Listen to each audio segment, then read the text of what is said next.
보내면서 나의 기억의 저장 속에 깊이 남아있는 사람들이 있을 것입니다. 수많은 사람들을 우리는 만났고 지나쳐가고 현재에도 계속해서 많은 관계 속에 있지만 늘 우리의 기억 속에 고마움으로 남는 사람들이 있을 것입니다. 여러분, 누가 남을까요? 특별히 기억에 남는다면 내가 힘들고 어려운 때에 함께 기도해주고 도와주었던 그런 사람들이 남을 것입니다. 특별히 무엇보다도 우리 믿는 사람들은 함께 신앙생활하는 성도들, 교회의 성도들이 가장 남을 거라고 생각을 합니다. 아무리 가까운 가족이라고 할지라도 자주 함께하지 못한다면 친밀한 관계를 유지해 갈 수가 없는 것입니다. 그래서 오고 가는 왕래도 많이 없다가 갑자기 어려운 일을 당했다고 찾아가서 부탁을 한다고 하는 이런 관계들은 어렵다라는 거죠. 그래서 늘 가까운 데서 교제하는 사람들이 성도들이고 누구보다도 가까운 사람들이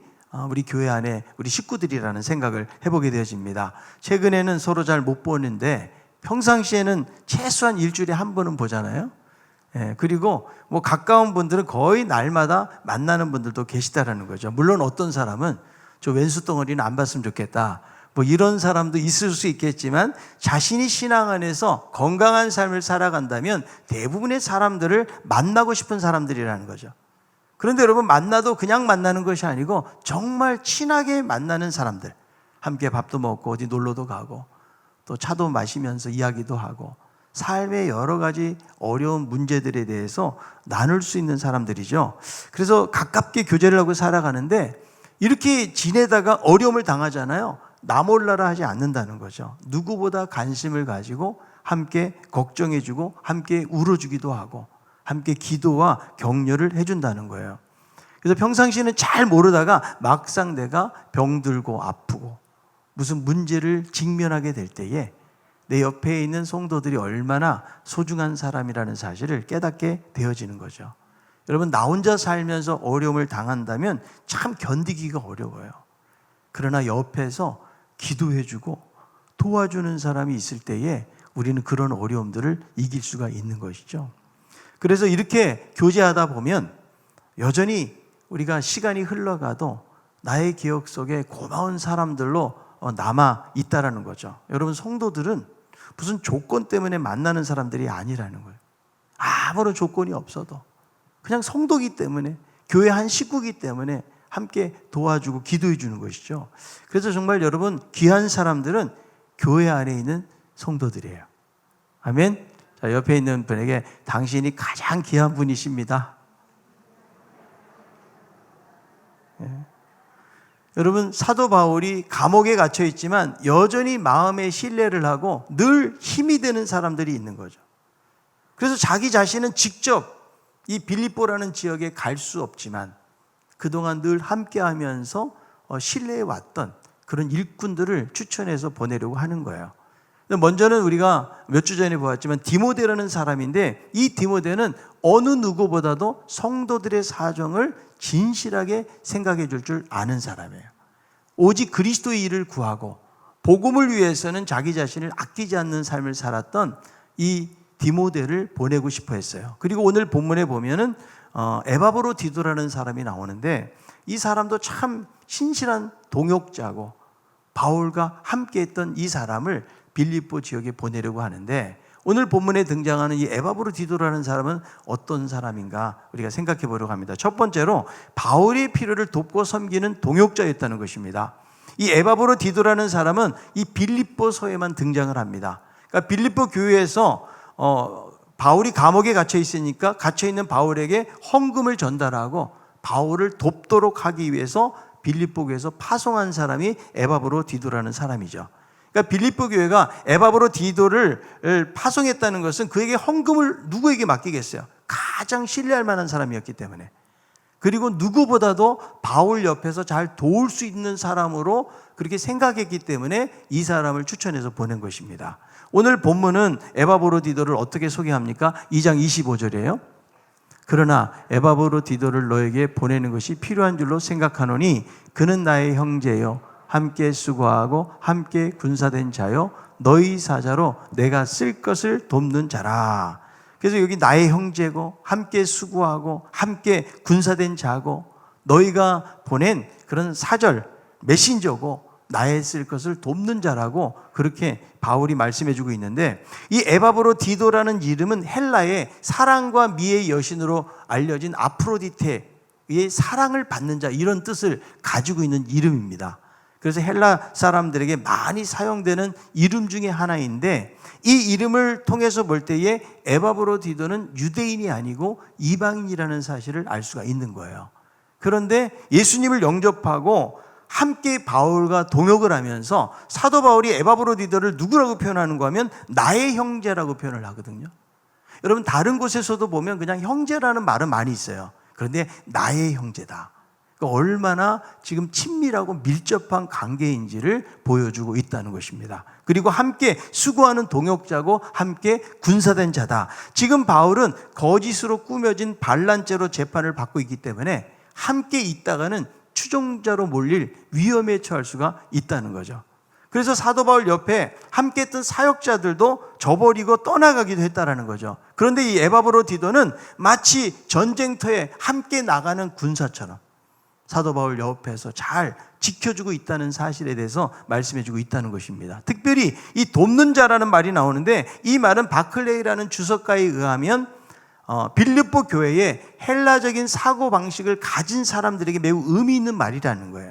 이 돕는 자라는 단어는 도시와 문화, 예술을 지원하기 위해서 막대한 돈을 내어놓는 독지가들을 향해서 돕는 자라는 이런 용어를 사용을 한다는 거죠. 그러니까 돕는 자는 그냥 돕는 자가 아니고 위대한이라는 의미가 있어요. 사회에 큰 어떤 영향을 미치는 사람들, 위대한 사람 누구인 것처럼 위대한 사람, 바로 에바브로디도라고 표현을 하고 있는 것입니다. 그리고 이 돕는 자라는 말은 또 다른 종교적인 의미를 가지고 있거든요. 그러니까 단순히 이 의미가 돈을 전달하기 위해서 온 것이 아니고 영적인 필요를 돕기 위해서 왔다는 거예요. 그래서 이 돕는 자라는 말은 70인역에 보면은 제사장이라는 말로도 번역이 되어 있는 거예요. 그러니까 빌립보 교회가 사도 바울에게 헌금을 보내는 것은 거룩한 종교적인 행위로 보고 있는 거죠. 자, 빌립보서 4장 18절에 이런 말씀이 있는데요. 내게는 모든 것이 있고 또 풍부한지라 에바브로디도 편에 너희가 준 것을 받음으로 내가 풍족하니 이는 받으실 만한 향기로운 제물이요 하나님을 기쁘시게 한 것이라. 무엇이 그렇다는 거예요? 빌립보 교회가 에바브로디도를 통해서 보낸 헌금이 그렇다는 거죠. 이 헌금은 단순히 선교사 바울의 필요를 돕는 것이 아니고, 이것은 하나님이 받으시는 향기로운 제물이고 하나님을 기쁘시게 하는 것이라고 말씀해 주고 있어요. 헌금에 대한 정의예요.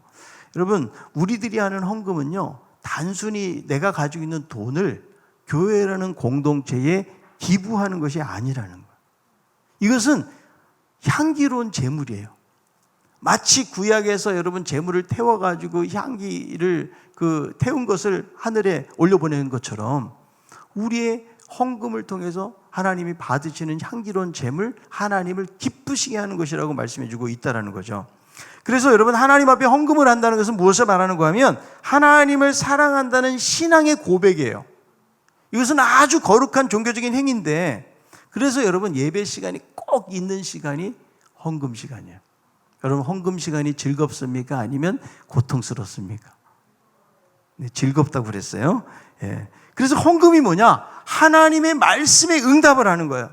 그리고 물질을 통해서 사랑을 고백하는 것이 바로 헌금 시간이다. 자, 고린도서 9장 7절 헌금에 대해서 어떻게 되는가? 각각 그 마음에 정한 대로 할 것이요 인색함으로나 억지로 하지 말지니 하나님은 즐겨내는 자를 사랑하시니라. 헌금의 몇 가지 원칙인데, 첫째는 뭐냐면 마음에 정한 대로 하라. 미리 여러분 준비를 하라는 거예요. 여러분, 교회 올 때 여러분들도 헌금을, 자, 오늘 주일 예배 드리잖아요. 주일에 내가 헌금을 어떻게 할 것인가 미리 준비를 하라는 거예요. 여러분, 준비가 안 돼 있잖아요. 갑자기 지갑을 열었는데 내가 실수로 10만 원짜리가 나가는 수가 있는 거예요. 그래서 미리 이 돈이 얼마나 많고 적은 것이 문제가 아니고, 지금 이것은 하나님 앞에 내가 사랑의 고백을 하는 것이기 때문에 여러분, 그런 마음을 가지고 잘 준비해서 드려야 된다. 여러분, 내가 누군가에게, 어떤 사람에게 여러분 선물을 주는 것이 얼마나 좋은 일이에요. 막 기대가 되잖아요. 그 사람이 얼마나 기뻐할까. 그리고 내가 존경하고 좋아하는 사람일수록 거기에다가 정성을 담아요. 그리고 기쁨으로 주는 것이죠. 여러분, 정말 내가 은혜를 입고 사랑을 받은 사람에게는 말만 가지고는 부족해요. 여러분, 계속해서 그냥 고마워요, 고마워요. 이 말만 가지고 미안해, 사실. 그죠? 그러니까 어떻게 해요? 그 사람에게 어떻게 대접해요? 뭔가 내가 소중하게 여기는 것을 정성스럽게 준비해서 그 사람을 줄 때 그 사람이 기뻐하는 것처럼, 여러분, 하나님 앞에 헌금을 할 때는 인상을 펴야 돼요. 그리고 정말 즐거운 마음으로 마치 내가 사랑하는 사람에게 선물을 주듯이, 여러분, 그런 마음을 가지고 우리가 하나님 앞에 드려야 된다. 왜냐하면 이 헌금이라는 것은 감사의 표현이기 때문에 하나님이 우리에게 베푸신 은혜에 대한 응답이라는 거죠. 이건 작은 응답일 수밖에 없어요. 왜냐하면 하나님은 그 아들 예수를 통해서 우리들을 구원해 주시고 자신의 몸값으로 우리를 사셨기 때문에, 우리에게 생명을 주셨기 때문에, 여러분, 우리가 하나님 앞에 드린다는 거, 이것은 감사하는 마음을 담아서 하나님 앞에 드려야 된다는 거죠. 여러분, 마리아가 300데나리온이나 되는 그런 향유를 예수님의 붓죠. 여러분, 300데나리온은 노동자가 거의 한 1년 정도 벌어야 되는 엄청난 돈이에요. 그러니까 제자들은 그것을 뭐로 봐요? 허비하는 것으로 본 것이죠. 그런데 예수님 뭐라고 말씀하세요? 이 여인이 나의 장례를 위해서 준비하는 것이다.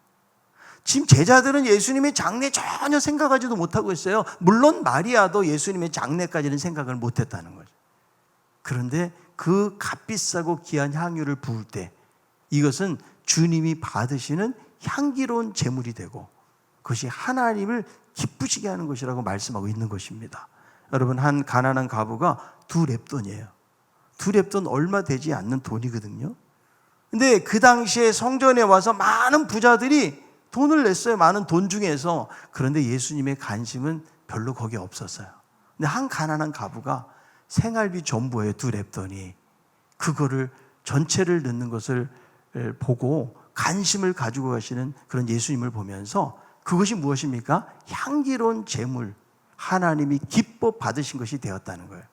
그러니까 지금 빌립보 교회가 사도 바울의 어떤 개인적인 필요를 돕기 위해서 헌금을 보낸 것 같지만 이것은 하나님이 받으시는 그런 제물인 것을 성경이 말씀해 주고 있다는 거예요. 여러분, 우리들도 교회를 위해서, 하나님의 나라를 위해서, 우리 이웃들을 섬기기 위해서 하나님 앞에 헌금을 드리는 거잖아요. 이것이 하나님이 받으시는 향기로운 제물인 거예요. 우리 선교사님들에게 여러분들이 기도하고 후원하잖아요. 그 선교사님이 단순히 개인적인 필요를 돕는 것이 아니고 하나님이 받으시고 하나님이 기뻐하시는 것이라고 우리는 말씀을 통해서 알 수가 있는 것입니다. 여러분, 탈무드에 보면 3가지를 보면 그 사람의 됨됨이를 금방 알 수 있대요. 첫 번째, 분노하였을 때 어떻게 하는가. 2번째, 위기를 당하였을 때 어떻게 대처하는가. 그리고 3번째가 무엇인가 하면 돈을 주었을 때 어떻게 사용하는가. 그래서 여러분, 우리가 가진 재물을 가지고 어떻게 사용하느냐가 그 사람이 얼마나 하나님을 사랑하고 삶의 어떤 목적과 가치를 가지고 살아가는지를 알 수 있는 바로미터가 될 수가 있다는 것입니다. 여러분, 에바브로 디도는 빌립보 교회가 보낸 이 선교 헌금을 가지고 바울을 돕기 위해서 파송이 되었고 그 사명을 잘 감당한 거예요. 우리들도 여러분, 하나님의 나라를 위해서 잘 돕고 후원하고 섬기는 삶을 살아갈 수 있는 우리 성도들이 되시길 바랍니다. 2번째로는 자기의 안위보다는 성도들도 생각했다는 거예요. 자, 이 에바브로 디도가 사역을 하는데 문제가 발생합니다. 이 충성스러운 에바브로 디도가 사역하다가 중병에 걸립니다. 27절에 보니까 병들어 죽게 되었다. 지금 무슨 병에 걸렸는지는 모르지만 한마디로 말하면 지금 고칠 수 없는 그런 중한 병에 걸린 것이죠. 그러니 여러분, 얼마나 에바브로 자신에게도 걱정이 되었겠어요. 여러분, 우리들도 살면서 무엇 때문에 걱정하세요? 우리가 뭐 돈 때문에 걱정할 때도 많이 있지만 제일 걱정 많이 하는 게 나이가 들어가면 들어갈수록 건강에 대한 걱정이 많이 되죠. 이것이 근심이 되고 우리에게 두려움을 가져다 준다는 거예요. 그런데 병에 걸려도 여러분, 고쳐질 병이면은 시간을 두고 병원에 가서 고치면 돼요. 물론 잘 안 되는 것도 있어요. 병원에 갔더니 이건 퇴행성입니다. 이러면 우리가 나이가 들어서 퇴행성 질병에 걸리는 것은 어떻게 고칠 수가 없어요. 그건 뭐 받아들일 수밖에 없는 것이죠. 그래서 이 건강 때문에 걱정을 많이 하게 되는데, 고쳐질 수 있는 질병이면 뭐 고치면 되는 거예요. 그런데 못 고친다라는 질병에 걸렸을 때, 그때는 얼마나 마음의 상심이 크겠어요. 자, 그런데 이 에바브로디도는 죽을 병에 걸렸는데 지금 자기 자신보다는 빌립보 성도들을 더 생각한다는 거예요. 빌립보서 2장 26절. 그가 너희 무리를 간절히 사모하고 자기가 병든 것을 너희가 들은 줄 알고 심히 근심한지라. 여러분, 이 빌립보하고 로마는 한 1300km 정도가 떨어져 있거든요. 그러니까 과거에는 뭐 지금처럼 이런 통신 기술이 발달이 돼가지고 서로의 어떤 안부를 금방 확인할 수가 없는 것이죠. 지금 에바브로디도가 병들었다는 사실은 몇 달 전에 그 소식을 보내가지고 그들이 알고 있는 거예요. 이미 몇 달 전부터 이 에바브로디도의 질병이 돼서 근심하고 걱정하는 그 빌립보 교인들에 대한 생각을 너무나 많이 하는 거예요. 그래서 이 심히 근심한다는 말이 고뇌와 슬픔으로 가득 찼다. 예수님께서 겟세마네 동산에서 심히 고민하고 근심할 때 지금 단어를 사용을 하고 있는 거죠. 그러니까 얼마나 이 에바브로디도가 자신의 질병 때문에 자기 스스로를 걱정하는 것이 아니고 오히려 교회를 걱정하고 성도들을 더 걱정하고 있는 그런 모습을 볼 수가 있는 것입니다. 여러분, 우리들은 당장 내가 아프면 나에 대한 관심이 많아지죠. 누군가가 함께하는 사람들이 관심을 가져주지 않을 때 우리는 낙심하게 되는 거예요. 그래서 심지어 여러분, 가족지간에도 내가 당신 때문에 병들었다고 이렇게 막 탓을 하면서 우리가 갈 수도 있는 것이죠. 선교 현장에 나와서 자신은 제대로 먹지도 못하고 육체적으로 병들 정도로 고생하고 있는데 교회의 성도들이 알아주지 못한다면 얼마나 여러분 낙심이 되는 것일까요? 여러분, 선교사님들이 외지에 나가서 선교하다가 병들잖아요. 정말 의지할 것은 교회밖에 없지 않겠어요? 물론 하나님 의지하지만 교회 기도해 주는 성도들, 혹시 나를 잊어버린 거 아닐까? 어쩌면 이런 인간적인 마음들이 더 먼저 찾아올 수가 있는데, 이 에바브로디도는 자기의 안위보다는 성도들을 생각하고 교회를 생각하는 거예요. 지금 자신을 파송한 교회에 대한 사랑의 마음이 너무 컸기 때문에 자기 자신을 알아주지 못한다는 섭섭함이 있는 것이 아니고 오히려 좀 건강한 모습으로 빨리 그들을 보기를 원하는 마음으로 가득 차 있는 에바브로디도의 모습을 볼 수가 있는 것입니다. 이 에바브로디도의 근심은 바울에게도 큰 근심이 되었거든요. 자, 27절에 있는 말씀입니다. 그가 병들어 죽게 되었으나 하나님이 그를 긍휼히 여기셨고 그뿐 아니라 또 나를 긍휼히 여기사 내 근심 후의 근심을 면하게 하셨느니라. 어쩌면 여러분, 바울이 에바브로디도에 대해서 근심했다는 것 자체가 좀 바울답지가 않아요. 왜냐하면 사도 바울은 이미 병을 고친 경험들이 많기 때문에. 심지어 여러분, 유두거라는 청년이 3층에서 설교 듣다가 졸아가지고 떨어져서 죽은 일 있잖아요. 유두고를 기도 가운데 살려내고, 바울의 앞치마만 손수건만 얹어도 병든 사람들이 떠나가는 그런 기적들이 많이 일어났다고요. 그런데 지금 바울은 근심 후에 근심을 하고 있는 거예요. 여러분, 빌립보서 4장 6절에 보니까 아무것도 염려하지 말라. 지금 여러분, 성도들에게 염려하지 말라고 해놓고 자기는 지금 근심하고 있는 것이죠.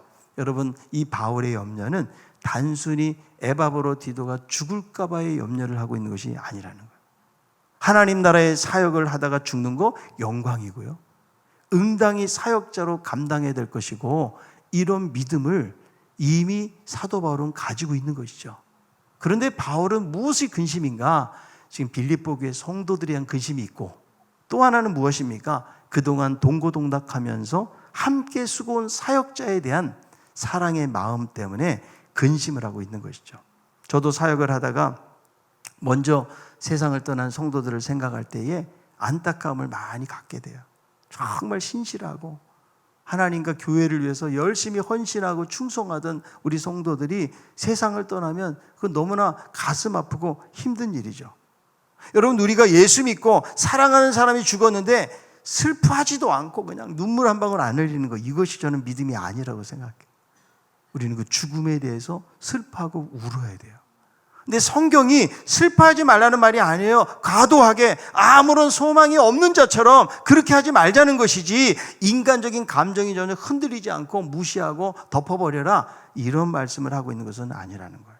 우린 이 말씀을 통해서 바울의 그 인간적인 모습을 우리는 볼 수가 있는 것입니다. 그리고 또 하나 우리가 여기서 배우는 것은, 바울이 그렇게 병을 고치는 능력을 가지고 있다고 해서 무조건 다 고치는 것은 아니라는 거예요. 심지어 사도 바울은 여러분 고린도서 12장에 보니까 자기에게 사단의 사자가 있었어요. 평생을 이 질병을 안고 살아가야 되는 거예요. 이 얼마나 아이러니한 일이에요. 자기는 막 병을 고치는데 자기 질병 고치지 못하고, 그리고 지금 옆에 함께 사역을 하고 있는 에바브로디도의 질병도 고칠 수가 없는 것이죠. 아무리 바울이 위대한 사역자라고 할지라도 그는 하나님께 한시적으로 쓰임받는 종에 불과하다는 사실을 우리에게 보여주는 거예요. 여러분, 진정한 치료의 역사는 오직 예수 그리스도를 통해서만이 일어나게 될 줄로 믿습니다. 바울이 할 수 있는 일이 뭘까요? 기도하는 일이에요. 어떻게 기도하고 있을까요? 하나님의 긍휼을 구하는 것이죠. 그래서 하나님이 에바브로디도를 긍휼히 여기셨고 사도 바울을 긍휼히 여기셔서 근심을 면하게 하셨다고 그러면서 에바브로디도의 병이 고쳐지는 모습을 볼 수가 있는데, 여러분, 우리들도 살아가면서 병에 걸리잖아요. 그러면 여러분, 병원부터 찾을 생각하지 말고 병원도 가야 되지만 먼저 하나님 앞에 기도하세요. 어떻게 기도해야 될까요? 하나님, 긍휼을 베풀어 주옵소서. 여러분, 기도한다고 해서 무조건 낫는 것이 아니에요. 열심히 기도해가지고 기적적으로 낫는 사람도 있지만 그렇지 못한 사람들도 우리는 주변에서 많이 발견할 수가 있거든요. 그래서 우리는요, 오직 기도는 열심히 하지만 모든 결과는 하나님께 맡기고 긍휼을 구하면서 기도하는 거예요. 물론 여러분, 하나님께 기도할 때 하나님이 낫게 하실 수도 있고 안 낫게 하실 수도 있으니까 하나님 알아서 하세요. 기도도 안 하고 이거는 믿음이 아니고 그걸 배짱이라고 그래요. 우리의 믿음은 뭐냐? 하나님이 낫게 하실 것을 믿어야 돼요. 그리고 긍휼을 베풀어 달라고 간절하게 간구하는 것이 중요하다는 거예요. 여러분, 열왕기하 20장에 보니까 히스기야가 죽을 병에 걸리죠. 그는 하나님 앞에 간절하게 간구할 때에 15년 동안 그의 수명을 하나님이 연장시켜 주세요. 여러분, 모든 질병의 치유가 하나님께 있는 줄로 믿습니다. 그러므로 우리는 하나님의 긍휼을 구해야 돼요. 16세기 폴란드의 유명한 천문학자 코페르니쿠스가요, 세상을 떠날 때에 자기 묘비를 자기가 썼답니다. 이렇게 썼어요. 하나님이여, 나는 바울이 가졌던 특권을 구하지 않습니다. 베드로가 가졌던 능력도 구하지 않습니다. 다만 예수님 십자가 지실 때 옆에 있었던 강도에게 베푸신 그 긍휼을 구할 뿐입니다. 여러분, 우리들은 무엇을 구하십니까? 십자가 옆에 있었던 그 강도처럼 하나님의 긍휼을 구하고, 이 기도가 우리 모두의 기도가 될 줄로 믿습니다. 여러분, 우리가 질병에 걸리면 하나님의 긍휼을 구하세요. 저도 우리 성도들 가운데 아픈 분들이 많이 계시는데 어떻게 기도하겠어요? 하나님의 긍휼이 임하기를 원합니다. 우리 성도들도 공동체 안에서 아픈 분들을 위해서 계속 기도해야 된다는 거예요. 결국 이 하나님의 긍휼로 에바브로디도의 병은 깨끗하게 낫게 되어지는데, 이 사람을 빨리 지금 빌립보 교회 보내고 싶은 거예요. 왜 그럴까요? 빌립보 교회 성도들이 걱정하는 거 생각할 때 빨리 보내가지고 근심을 덜어주고 싶은 마음이 바울에게 있었기 때문에 에바브로디도를 보내고자 했던 것입니다. 그래서 이 에바브로디도는요, 자기의 안위보다도 주님의 나라와 교회를, 성도를 먼저 생각하는 그런 훌륭한 믿음의 일꾼이었다는 사실을 알 수가 있는 것입니다. 마지막 세 번째로, 자신의 사명을 위해서 목숨을 돌보지 아니한 일꾼이 바로 에바브로디도다. 이 에바브로디도를 빌립보 교회가 파송한 이유가 무엇입니까? 첫째는 바울에게 헌금 전달해 주는 거예요. 또 하나는 무엇일까요? 바울 곁에서 바울을 도와주고 수종두고 섬기는 일을 위해서 보낸 거죠. 그런데 이 일에 에바브로디도는 자기의 목숨을 아끼지 않아요. 그래서 죽을 병에 걸릴 정도로 헌신을 합니다. 자, 빌립보서 2장 30절. 그가 그리스도의 일을 위하여 죽기에 이르러도 자기 목숨을 돌보지 아니한 것은 나를 섬기는 너희 일에 부족함을 채우려 함이니라. 그러니까 여러분, 자기를 아끼지 않아가지고 그렇게 헌신하다가 이 병에 걸렸는데, 어쩌면 여러분 보세요. 이 에바브로디도가 하는 일이 무엇일까요? 바울에게 이 헌금을 전달해 주었지만 나머지 일들은 사도 바울 옆에서 바울에게 필요한 것들을 도와주는, 어쩌면 되게 자질구레할 수도 있고 일상에서 반복되는 그런 대단한 일들이 아닐 수 있지만, 그런 일들을 위해서 이 에바브로디도의 태도가 무엇입니까? 목숨을 아끼지 않고 일했다라는 거예요. 여러분, 선교사로 나간다고 그냥 뭐 항상 설교단이 준비돼 가지고 설교하는 것이 아니에요. 복음을 전할 수 있는 터전을 마련하기 위해서 그들의 문화 속에 동화가 돼야 돼요. 그래서 여러분, 그 음식이 맞지 않아도 그 먹어야 돼요. 그래야 친구가 됩니다. 그리고 육체적으로 그 노동의 현장에서 함께 막 일을 하면서 문화에 동화가 돼야, 그래야 메시지가 증거가 되는 거죠. 제가 알고 있는 케냐에 파송되었던 한 여자 선교사님이 계세요. 독신으로 살다가 그렇게 헌신하고 케냐 선교사로 갔는데, 그 선교사님 그런 간증을 하더라고요. 자기가 어느 케냐의 가족에 딱 갔는데 음식이 딱 나오더래요. 그래서 이걸 먹으라고 그러는데 뭐 처녀로 살았고 그러니까 너무 비유도 약하고 그래가지고 먹을 수가 없는 거예요. 그래서 주여, 될 수만 있으면 이 잔이 내게서 지나가게 없어서. 그래도 이게 어떻게 해요? 그걸 먹어야지 되니까. 그런데 먹으려고 하니까 막 그릇 사이에 막 파리들이 새까맣게 앉았더래. 근데 그걸 먹어야 친구가 되니까 막 죽는 마음으로 그냥 기도하면서 그것을 먹었답니다. 그랬더니 가족들이 너무 좋아하고 너무 잘 먹었다고 한 그릇이 더 나오더래요. 그러니까 여러분, 얼마나 그런 일들이 힘든 일인지 몰라요. 그러니까 에바브로디도도 어때요? 그 일상에서 반복되는, 어떻게 보면 크게 보이지 않는 그런 일들을 위해서 그의 태도는 뭐라고요? 자기의 목숨을 아깝지 않게 여겼다. 저는 하나님 나라를 위해서 부름받은 일꾼들의 자세가 그런 자세라는 거예요. 어쩌면 여러분, 우리가 하나님의 나라를 위해서 부름받아서 하는 일들이 남들이 알아주지 않고 별 볼 일 없는 것처럼 보일 수 있어요. 여러분, 교회 안 다니는 사람들이 교회 가면 뭐라고 그래요? 교회 가면 밥 주냐 그래요. 그만큼 실속이 없다는 거예요. 근데 왜 거기 가서 그렇게 뭐 예배 드리고 뭐 헌금하고 헌신하느냐, 이런 이야기 많이 하거든요. 그런데 우리의 태도는 뭐라고요? 자기의 목숨을 아끼지 아니하는. 여러분, 얼마나 많은 사람이 있느냐의 문제가 아닌 거예요. 에바브로디도와 같은 이런 마음을 가지고 사역을 한다고 그러면 여러분, 신강교회의 이 수준은 엄청나게 저는 달라질 줄로 믿습니다. 여러분, 차량 안내하는데 목숨 걸고 해보세요. 내가 찬양을 하는데, 음식을 준비하는데 목숨 걸고 하는 거예요. 방송실에서 그냥 목숨 걸고 하고, 행정을 하고, 내가 목자로서 목장원들을 돌보는데 목숨 걸고 하고, 교사로서 아이들 가르치는데 목숨을 건다 그러면 여러분, 그 섬김을 하나님은 너무나 귀하게 보신다는 거예요. 1956년 미국 전역을 충격으로 몰았던 이야기가 있어요. 바로 짐 엘리엇 선교사 이야기입니다. 엘리엇과 4명의 젊은이들이 선교에 대한 뜨거운 마음을 가지고 잔인하고 독하기로 소문난 아우카 족속에게 복음을 전하러 가요. 해변에다 텐트를 치고 준비한 지 며칠이 안 돼가지고 5명의 청년들이 아주 무참하게 살해를 당하게 됩니다. 그런데 이 선교사들의 주머니에는 자신의 신변을 보호할 수 있는 권총이 있었는데도 이거를 뽑지 않고 그대로 죽게 됩니다. 그래서 라이프지와 타임지는 이 사실을 보도하면서 분노를 많이 했는데, 당시 이 라이프지는 한 10페이지가량을 기사로 다루면서 이 족속이 외부인들을 다 죽였기 때문에 선교사들이 아우카족으로 가기로 결심한 것은 얼마나 불필요한 낭비인가. 장래가 촉망되는 이런 젊은이들이 도대체 무엇 때문에 그 멀리 남미까지 가서 일도 못하고 개죽음을 당해야 되는지에 대한 의문을 그들이 제기를 했다는 거죠. 한 기자가 짐 엘리엇의 아내인 엘리자베스 엘리엇에게 찾아가서 인터뷰를 합니다. 이게 얼마나 큰 낭비입니까? 그러자 아내가 기자에게 말을 합니다. 낭비라뇨? 왜 그런 말씀을 하십니까? 나의 남편은 어렸을 때부터 이 순간을 위해서 준비했던 사람입니다. 내 남편은 이제야 꿈을 이룬 것뿐입니다. 이제 앞으로는 내 남편의 죽음을 절대로 낭비라고 하지 마십시오. 나중에 엘리엇이 시카고에 있는 휘튼 대학교, 이 사람은 수석으로 졸업한 사람이에요.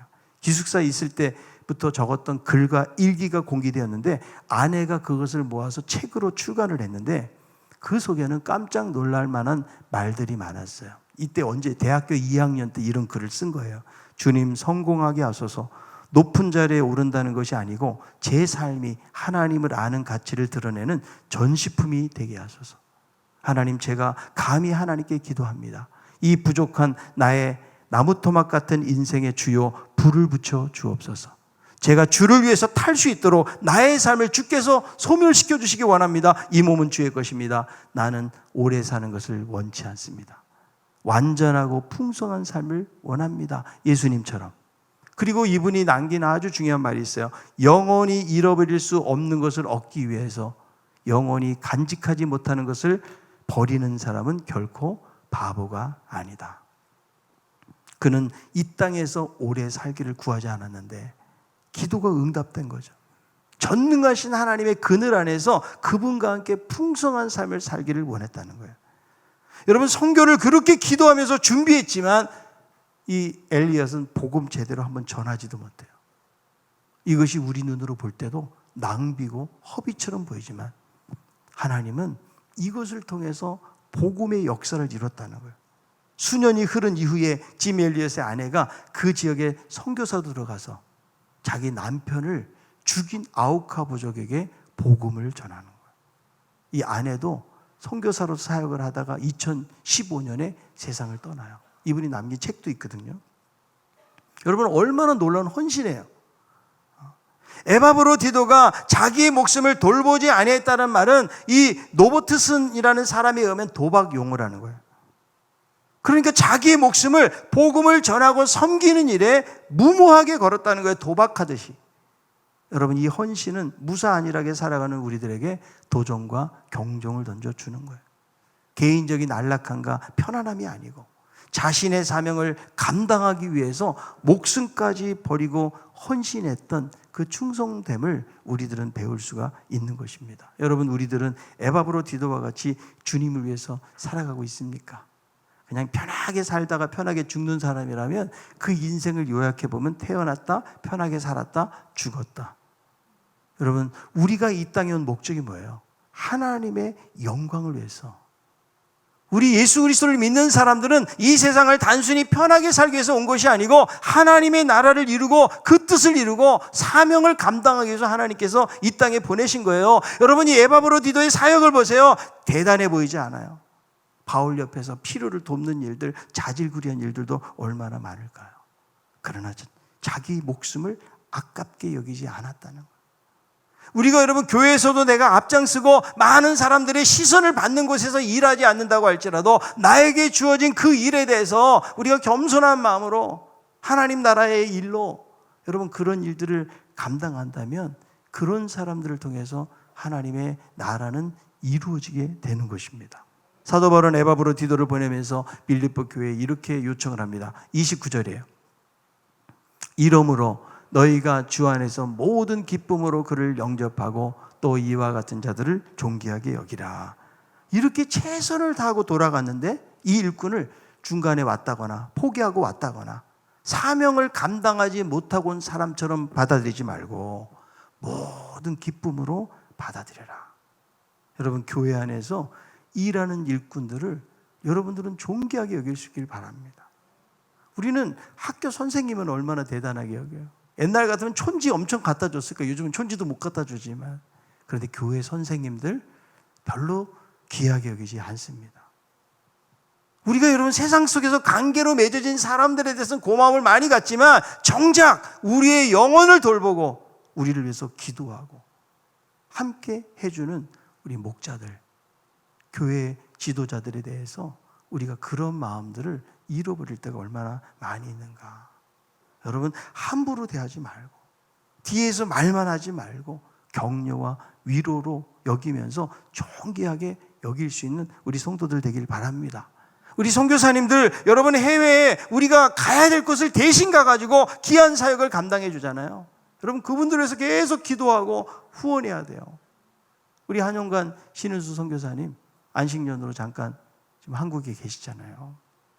평생 태국을 위해서 그야말로 여러 가지 사역하면서 막 교통사고 나가지고 삶의 위기도 여러분 당했지만 여러분 나이가 들어가면서 오직 그 태국 생각하면서 여기까지 왔잖아요.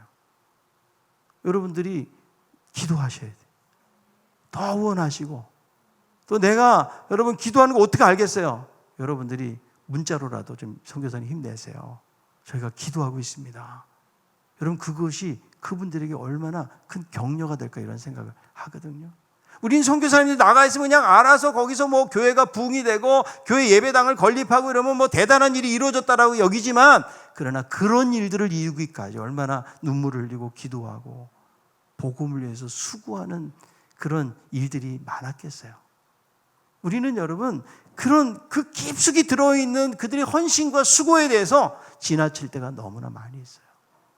여러분 그런 일꾼들을 성경은 존귀하게 여기라고 말씀해주고 있는 것입니다. 오늘 이 에바브로디도의 삶을 보면서 하나님 나라로 부르심을 받은 우리 사역자들은 우리가 어떻게 사역을 해야 되는가, 우리가 어떤 자리 어떤 위치에 있다고 할지라도 하나님은 우리 한 사람 한 사람을 하나님 나라의 일꾼으로 부르신 거예요. 그냥 그럭저럭 그냥 예수 그냥 믿고 이 세상에서 그냥 축복받고 가는, 그게 우리의 전부가 아니에요.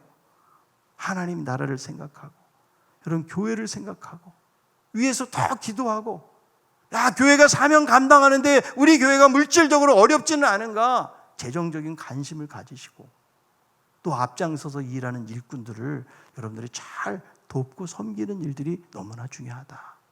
에바브로디도는 어쩌면 하찮아 보이고 보잘것없는 일들을 가지고 있지만 자기의 목숨을 아끼지 않고 죽을 병 걸릴 때까지 그렇게 헌신하면서 하나님의 나라를 이루어갔던 한 이방인의 이야기가 오늘 우리들의 잠자는 영혼을 깨우는 이야기가 되었으면 좋겠어요. 우리는 하나님의 이 풍성한 사랑과 은혜를 경험하고 있으면서도 너무나 우리는 미지근해요. 마음이, 열정들을 잃어버렸어요. 그 헌신에 대한 마음들을 잃어버렸어요. 지금 기도하고자 하는 마음들을 잃어버렸어요. 그냥 이 땅을 살아가면서 그저 내가 믿음이라는 것은 나의 삶을 지탱하는데 그냥 필요한 것으로만 그것을 사용하려고 하지, 더 넓게 하나님의 나라를 바라보면서 믿음으로 달려가고 이런 어떤 정신과 자세를 가지고 나아가고자 하는 그런 충성스러운 일꾼들이 점점 여러분 사라져가고 있다는 것입니다. 저는 여러분 한 사람 한 사람이 에바브로디도와 같이 그렇게 신실한 동역자들이 되어서 하나님 나라를 위해서 열심히 애쓰고 헌신하고 믿음으로 달려갈 수 있는 우리 성도들이 다 될 수 있기를 바랍니다. 320장 부르시면서 준비하신 헌금을 하나님 앞에 드리겠습니다.